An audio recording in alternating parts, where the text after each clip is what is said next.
Ever feel like your sleep issues are more than just, stress or that late night coffee? Yeah. Today we're going to do a deep dive into the world of sleep disorders hmm through the lens of traditional Chinese medicine. Interesting. And trust me, it's about to get really interesting. We're going way beyond those usual sleep hygiene tips Right. and tapping into the ancient wisdom of TCM. It's a fascinating approach because TCM views sleep as like a reflection of our overall well-being. Hmm. Specifically, it emphasizes this balance of qi, your body's vital energy. Okay, qi. I feel like we hear that word a lot in like wellness circles and stuff, but Right. what does it actually mean? And how does it actually affect our sleep? Think of qi as like this life force that flows through specific pathways in your body called meridians. Now imagine, like, sleep as a time when that qi flows inward, nourishing and repairing your entire system. It's like recharging your batteries, but from the inside out. Yeah. But when this flow is disrupted or imbalanced, that's when you start seeing those sleep disturbances. So it's not just about the quantity of sleep you're getting, Right. but the quality of that qi flow. Exactly. So for this deep dive, we are turning to Eric Duchesne, a therapist with over 35 years of experience in TCM. He actually identifies 6 types of insomnia, Wow. each stemming from a different energetic imbalance. And that's what makes this deep dive so insightful. Instead of just saying, oh, I have insomnia, we can start to understand the nuances, the specific energetic roots of what's keeping us up at night. Yeah, it's like having this personalized, like, sleep decoder ring. Totally. Okay, I'm hooked. All right. Let's break down these 6 types of insomnia, Okay. starting with heart and spleen deficiency. I'm already intrigued by the connection between these organs and sleep. Right. You might experience difficulty falling asleep, unsettling dreams, this constant fatigue. You might even notice anxiety, loss of appetite, or digestive issues cropping up. Wow, that's quite a mix of symptoms. But how does a deficient spleen lead to all of that? Well, in TCM, the spleen is responsible for transforming the food we eat into qi and blood. Okay. This, in turn, nourishes the heart, which houses the shen, often translated as spirit or mind. So if your spleen is weak, it can't properly nourish the heart and shen. So it's like this domino effect. A weak spleen leads to a restless spirit, Exactly. making it harder to fall asleep. Exactly. And this connection between the spleen, heart, and sleep is fundamental to understanding how TCM approaches insomnia. Fascinating. Hmm. Okay, what about the next type, liver yang rising? What's the story with this one? Picture this. You're waking up frequently throughout the night, feeling irritable, maybe even angry. Headaches or blurry vision might also be part of the picture. Okay, I know a few people that might fit that description. So how does anger tie into sleep problems, at least from a TCM perspective? Well, the liver in TCM is responsible for ensuring the smooth flow of qi and emotions. When we experience anger or frustration, it can cause the liver qi to stagnate, which then forces that energy upwards, hence the term liver yang rising. So it's like our anger is literally pushing that energy upwards, disrupting that calm, inward flow of qi that we need for sleep. Precisely. It's like trying to fall asleep in a room full of buzzing energy. It's just not going to happen easily. Yeah, that makes sense. All right, what's next on our insomnia hit list? Next up is kidney deficiency. This one is characterized by insomnia coupled with this deep sense of fear and anxiety. You might also experience lower back pain and night sweats. Okay, that sounds pretty rough. What's the energetic root of these issues? In TCM, the kidneys are considered the root of yin energy, the cooling, grounding energy essential for deep restorative sleep. They also house our zi, which is willpower. When kidney qi or yin is deficient, it creates the sense of fear and vulnerability, making it hard to relax into sleep. So it's like our foundation is shaky, like both physically and emotionally, and that weakness manifests as these very specific symptoms. Exactly. And this brings us to another type, heart and kidney yin deficiency. Is that like a combo deal of the previous 2 types? You could say that. You'll see similarities to both. This type presents with waking up in the night with heart palpitations, dry mouth, and even hot flashes. So is it just like a more intense version of those previous imbalances? What makes it distinct? It's the yin deficiency in both the heart and kidneys that's key here. Remember, yin is that cooling, nourishing energy we discussed earlier. When it's deficient, it creates an excess of yang, the warming, activating energy. So it's like our internal thermostat is out of whack. Too much yang fire and not enough yin water to cool things down. A great analogy. This imbalance leads to that internal heat and restlessness, making it extremely difficult to stay asleep. Got it. Okay, two more to go. What's next? Let's talk about stomach qi stagnation. If you find yourself tossing and turning with abdominal heaviness, reflux, nausea, and discomfort when lying down, especially after meals, this could be your culprit. So this one seems directly related to digestion. Absolutely. In TCM, the stomach is responsible for processing not just food, but also our experiences and emotions. When we overeat, eat late at night, or struggle to process emotions, it can lead to stomach qi stagnation. So that late night pizza might be more than just a guilty pleasure. Exactly. It's actually disrupting our qi flow. Exactly. And when the stomach qi is stuck, it throws off the entire energy system, impacting sleep. Wow. It's trying to see how interconnected everything is in TCM. Okay, on to our final insomnia type. What's the lowdown on this one? The last one is internal heat. Imagine tossing and turning, feeling restless and agitated, with a parched mouth, and maybe even those night sweats making another appearance. Sounds pretty miserable. What is the energetic culprit behind this type? Well, as the name suggests, internal heat refers to an excess of heat energy in the body. This can be caused by many things: spicy food, alcohol, stress, even some medications. Oh, wow. This heat disrupts the body's natural cooling process that normally occurs during sleep. So it's like our inner furnace is stuck on high, keeping us from settling down for the night. I'm starting to see how each of these insomnia types paints this very specific picture of energetic imbalance. We've laid the groundwork. Let's dive into some potential solutions. TCM doesn't just diagnose, it offers practical tools for restoring balance, and one of those tools is acupressure. Acupressure, the ancient art of applying pressure to specific points on the body Yeah. to stimulate energy flow. It's like acupuncture, but without the needles, right? Exactly. Yeah. These points lie along those meridian pathways we talked about, Yeah. each point having unique therapeutic effects. And what's really cool is that acupressure addresses both the physical and emotional aspects of those imbalances. It's a truly holistic approach. Okay. I'm ready to get my qi flowing. Right. Let's start with heart and spleen deficiency.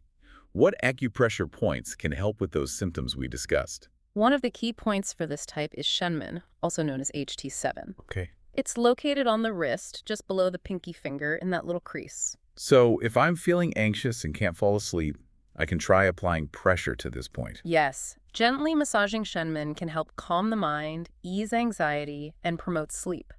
It's also known to regulate heart rhythm and balance emotions, which ties back to that heart-spleen connection we discussed. Wow. It's amazing how such a tiny point can have such widespread effects. Yeah.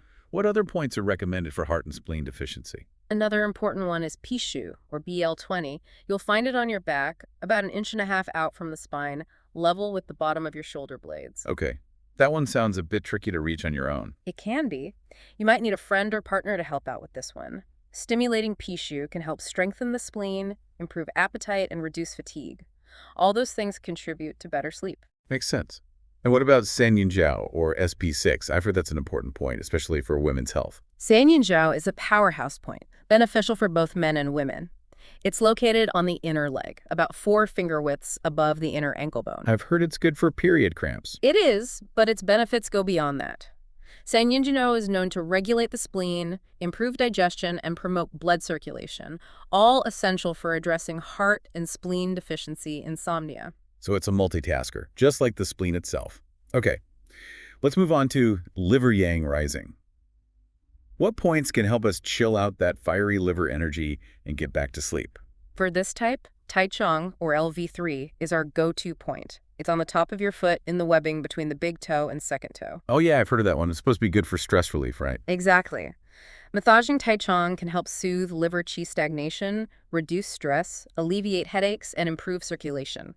Remember that upward liver yang energy is often the culprit for those middle-of-the-night wake-ups. So it's like a one-stop shop for all those liver yang rising symptoms. What other points are recommended? Fengchi, or GB20, is another helpful one. It's located at the base of the skull in the hollow between those two large neck muscles.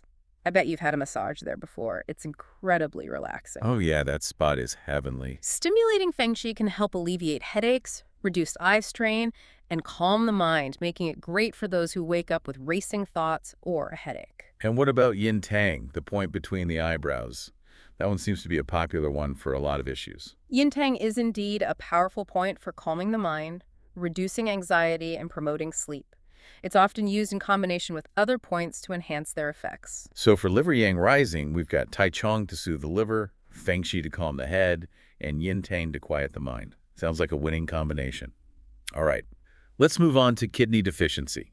What points can help us replenish that yin energy and quell those nighttime fears? For kidney deficiency, a key point is Shenshu, or BL23. It's located on the back, about 1.5 inches out from the spine, level with the second lumbar vertebra. So another one on the back. What does stimulating this point actually do? Shenshu is all about strengthening kidney qi and yin. It can help alleviate lower back pain, reduce night sweats, and improve overall vitality. It's like giving your kidneys a much-needed boost. And what about Teixi, or Ki3, the point that's often mentioned for foot health? Teixi is located on the inner ankle in that depression between the ankle bone and the Achilles tendon. It's a powerful point for nourishing kidney yin, improving memory, and calming the mind. So it's not just about our feet. Exactly. It all connects back to that intricate web of energy. And for kidney deficiency, we also have a point specifically for sleep and amian. It's located behind the earlobe between Fengchi and another point called SJ17. Okay, that one sounds intriguing. What does amian do? Amian helps to calm the mind, alleviate dizziness, relieve headaches, and promote deep sleep. It's a great point to use if you're struggling with fear or anxiety at night. So, for kidney deficiency, we're targeting Shenshu to boost kidney energy, Teixi to nourish yin, and Anmian to calm the mind and promote sleep. I'm noticing a pattern here. Each type of insomnia has a combination of points that address both the physical and emotional aspects. You got it. TCM views the body and mind as inseparable. They influence each other constantly. Okay, let's keep this acupressure train rolling. What can we do for heart and kidney yin deficiency? For this one, we'll be revisiting a couple of familiar points, Shenmin, or HT7, on the wrist, and Teixi, or Ki3, on the inner ankle, both of which we've already discussed. So we're using those points to address the yin deficiency in both the heart and kidneys. Smart. Exactly. And to further boost yin energy and cool down that excess heat, we'll also be using Yongquan, or Ki1. It's located on the sole of the foot, about 1/3 of the way down from the base of the toes. Okay, I think I know that one. Isn't that used in reflexology too? Yes, it's a very important point in both TCM and reflexology. Stimulating Yongquan can help calm the mind, reduce anxiety, alleviate headaches, and cool down excess yang energy. So it's like our inner fire extinguisher, helping to cool down those night sweats and palpitations. 2 more types to go. What about stomach qi stagnation? For this one, we'll focus on points that get digestion moving and restore the smooth flow of qi in the stomach. A very important point for stomach qi stagnation is Zuzanli, or ST36. It's on your lower leg, about 4 finger widths below the kneecap, just outside the shin bone. Zuzanli, the famous longevity point. I've heard it's good for all sorts of things. It is. Zuzanli is known to strengthen the digestive system, boost energy, improve immunity, and even alleviate pain. By stimulating it, we can help move that stagnant qi in the stomach, leading to better digestion and ultimately better sleep. So Zuzanli is a must-do for this type of insomnia. What other points are helpful? Naguan, or PC6, is another good one. It's located on the inner forearm, about 2 finger widths above the wrist crease, between the 2 tendons. Wait, isn't that the point for nausea? Yes. Naguan is often used for nausea, vomiting, anxiety, motion sickness, even carpal tunnel syndrome. It's a versatile point. It helps regulate the flow of qi in the chest and stomach, which can be very beneficial for those who experience reflux or indigestion at night. So we're using Naguan to address that nausea and discomfort associated with stomach qi stagnation. And what about that point right on the abdomen, below the sternum? That's Zhongwan, or CV12. It's located on the midline of the abdomen, about 4 finger widths above the navel. It's considered the main point for regulating the stomach and spleen. Okay, so we've got Zuzanli to boost overall digestion, Naguan to address nausea and chest discomfort, and Zongwan to target the stomach and spleen directly. Sounds like a comprehensive approach. All right, last but not least, how do we tackle internal heat with acupressure? For internal heat, we'll be using points that clear heat and promote calmness. Quochi, or Li11, is one of the key points. It's located at the outer end of the elbow crease. I think I've used that one for tennis elbow before. It's a versatile point. Quochi is great for relieving heat and inflammation throughout the body. It can help reduce fever, treat skin conditions, and cool down that excess heat, making it a go-to for those night sweats and that feeling of being overheated at night. So it's like our inner fire extinguisher. What other points can help cool us down? Daoling, or PC7, is another powerful point. It's located in the center of the wrist crease. We've talked about this point before. Yeah, I feel like that one's come up a few times. It's a multitasker, just like Zhao. Dawling is excellent for calming the mind, reducing internal heat, alleviating palpitations, and easing anxiety. And to enhance those cooling and calming effects, we'll also be using yin tang again, the point between the eyebrows. Okay, so for internal heat, we're using Huaqi to clear heat and inflammation, Dawling to calm the mind and cool down the body, and Yin Tang to boost those calming effects. Wow, we've covered a lot of ground. We explored 6 types of insomnia and specific acupressure points for each, targeting both the physical and emotional aspects of those imbalances. It really is a testament to the depth and nuance of TCM. But it's important to remember that acupressure is best learned from a qualified practitioner. Think of this deep dive as a starting point, not a substitute for professional guidance. Absolutely. But with this newfound knowledge, you can start to connect the dots between your sleep patterns and those potential energetic imbalances. It's like having a roadmap to better sleep. And remember, even small changes can make a big difference. Be patient with yourself, explore these acupressure points, and see what works best for you. Great